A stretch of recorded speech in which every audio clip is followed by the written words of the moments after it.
भगवते वासुदेवाय। ज्ञान वाटिका यूट्यूब चैनल में आपका बहुत बहुत स्वागत है। आज हम आपको सुनाने वाले हैं पुरुषोत्तम मास की कथा अध्याय 3। अभी तक आपने पहले अध्याय नहीं सुने हैं तो कृपया मेरे चैनल पे जा कर के उसे सुन ले। पुरुषोत्तम मास में जो सबसे पहले उठकर भगवान विष्णु की पूजा करते हैं, उनकी आराधना करते हैं, सच्चे मन से उन्हें स्नान कराते हैं, उनको सारे कष्टों से मुक्ति मिलती है। जो भगवान हरि विष्णु की आराधना सच्चे मन से करते हैं, उनके परिवार के सारे संकट दूर हो जाते हैं। इस माह में भगवान विष्णु की ऋषिगण बोले, हे महाभाग, नर के मित्र नारायण नारद के प्रति जो शुभ वचन बोले हैं, आप विस्तार पूर्वक हमसे कहे।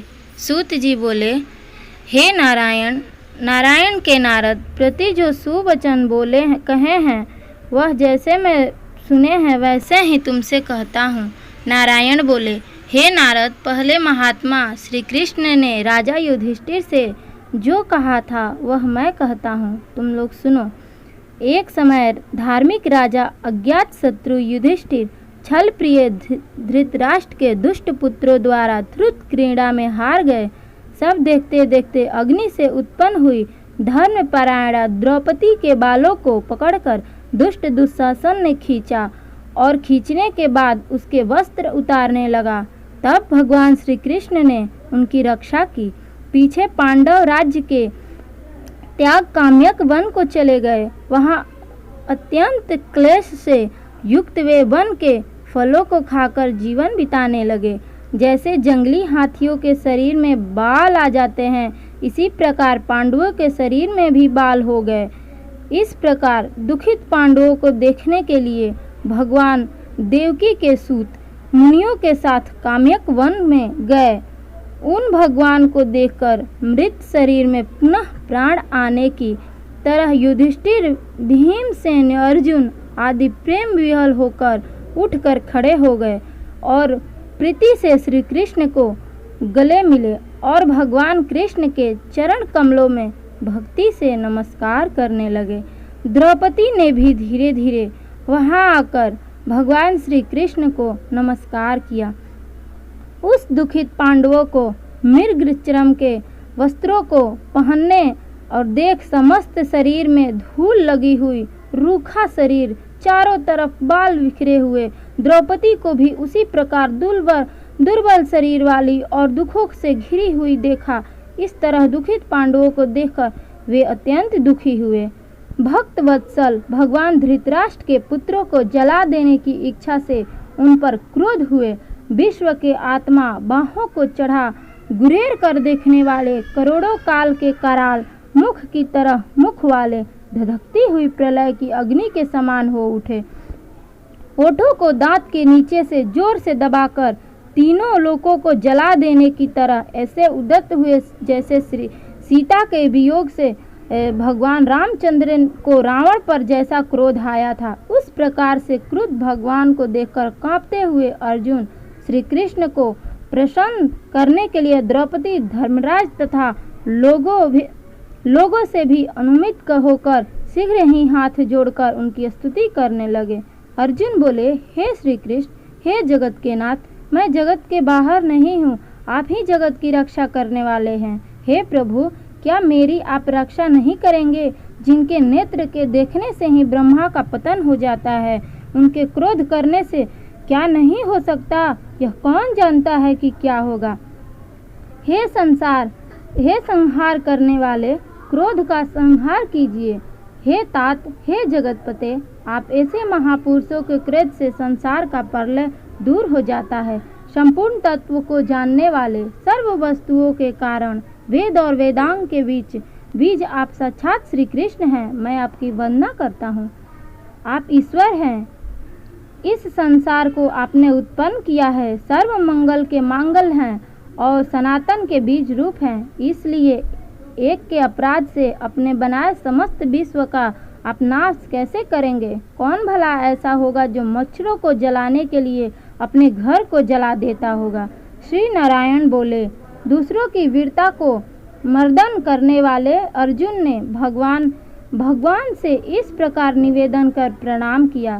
सूत जी बोले, श्री कृष्ण जी ने अपने क्रोध को शांत किया और स्वयं भी चंद्रमा की तरह शांत हो गए।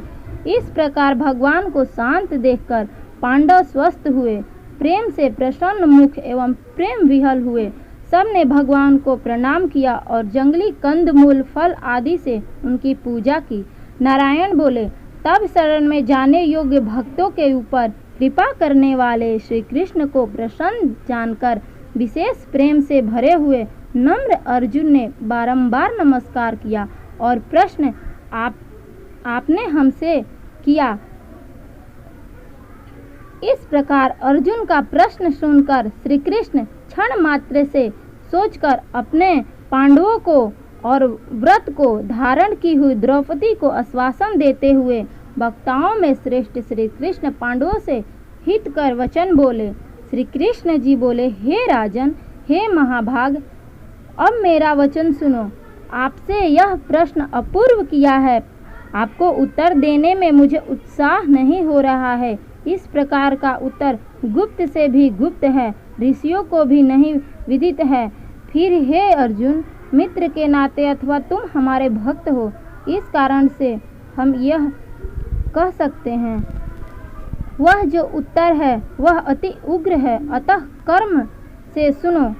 चैत्रादि जो 12 मास निमेष महीने के दोनों पक्ष, घड़िया, प्रहर, त्रिपहर, 6 ऋतुएं, मुहूर्त, दक्षिणायन और उत्तरायण, वर्ष, चारों युग, इसी प्रकार पारार्ध तक जो काल है, यह सब और नदी, समुद्र, तालाब, कुएं, बावड़ी, सोते हुए लता, औषधियों, वृक्ष, वास आदि पेड़, वन की औषधियाँ, नगर, गांव, पर्वत, पुरियाँ, ये सब मूर्ति वाले हैं और अपने गुणों से पूजे जाते हैं।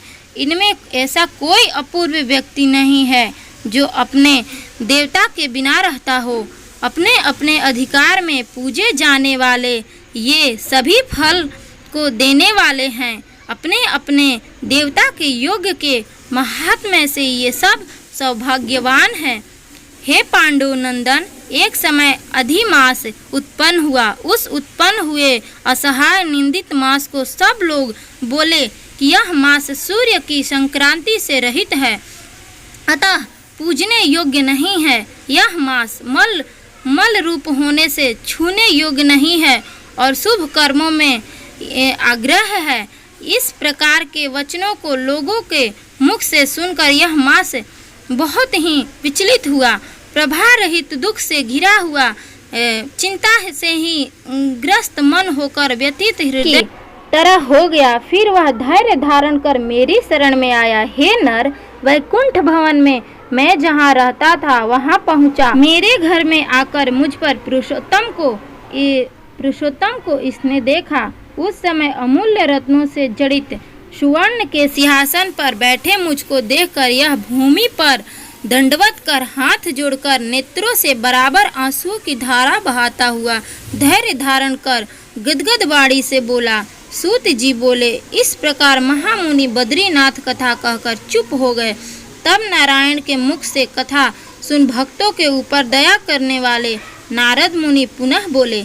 नारद बोले, इस प्रकार अपनी पुण्य कला से विराजमान भगवान विष्णु के निर्मल भवन में जाकर भक्ति द्वारा मिलने वाले जगत के पापों को दूर करने वाले, योगियों को भी शीघ्र नहीं मिलने वाले, जगत को अभय दान देने वाले ब्रह्म रूप मुकुंद जहाँ पर थे उनके चरण कमलों की शरण में आया हूँ। तो बंधुओं, आपको यह कथा कैसी लगी?